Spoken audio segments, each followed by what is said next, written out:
नमस्कार सर्वांना, मी teacher Rajashree TR Rajashree school corner या यूट्यूब चॅनलवरती आपणा सर्वांचं स्वागत आहे. इयत्ता पहिली व दुसरीसाठी असणाऱ्या स्पर्धा परीक्षा आणि त्यांची पूर्वतयारी कशी करावी हे आज आपण पाहणार आहोत. तुम्ही तर म्हणत असाल आता उन्हाळ्याच्या सुट्ट्या आणि त्यामध्ये हा स्पर्धा परीक्षांचा अभ्यास, तर आपण मुद्दामच हा व्हिडिओ सुट्ट्यांमध्ये तयार केलेला आहे जेणेकरून विद्यार्थ्यांना आत्तापासून आणि पालकांनासुद्धा कोणकोणत्या स्पर्धा परीक्षा आहेत आणि त्याची तयारी कशी करावी याची सर्व माहिती याद्वारे तुम्हाला प्राप्त होईल. इयत्ता चौथी आणि इयत्ता सातवीसाठी असणारी स्कॉलरशिप परीक्षा म्हणजे शिष्यवृत्ती परीक्षा याचा बेस म्हणजेच इयत्ता पहिलीपासून असणाऱ्या या सर्व स्पर्धा परीक्षा. काही वेळा असं होतं की शैक्षणिक वर्ष सुरू झाले तरीही पालकांना आणि विद्यार्थ्यांना कोणत्या परीक्षा असतात आणि त्या किती गुणांसाठी असतात ते माहीतच नसतं. त्यासाठी आपण मुद्दामच सुट्ट्यांमध्येच हा व्हिडिओ तयार करत आहोत की जेणेकरून सर्व पालक आणि विद्यार्थी त्याची तयारी पूर्णपणे करू शकतात. इयत्ता पहिली व दुसरीसाठी कोणतीही स्पर्धा परीक्षा असू द्यात त्यासाठी एकच पेपर असतो. एकाच पेपरमध्ये 4 विषयांचा समावेश केलेला असतो. चला तर पाहूया कोणते असतात 4 विषय. पहिला विषय असतो मराठी म्हणजेच भाषा, दुसरा विषय असतो गणित, तिसरा विषय असतो इंग्रजी आणि चौथा विषय असतो बुद्धिमत्ता.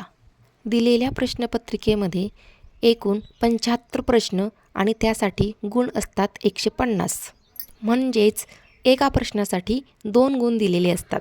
विद्यार्थ्यांनी 150 गुणांचा पेपर सोडवण्यासाठी फक्त 75 प्रश्न सोडवायचे असतात.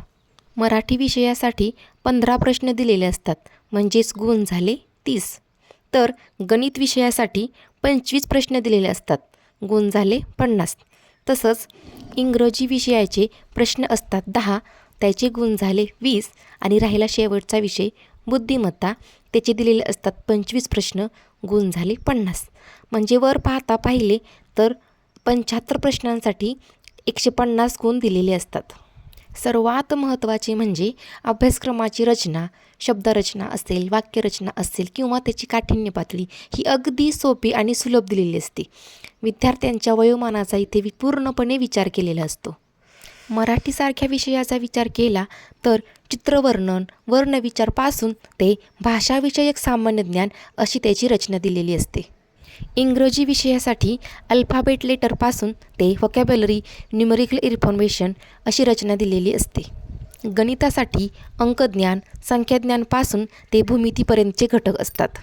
तर बुद्धिमत्तेमध्ये आकलन, तर्कसंगती, वर्गीकरणपासून ते सामाजिक व भावनिक बुद्धिमत्ता असे घटक दिलेले असतात.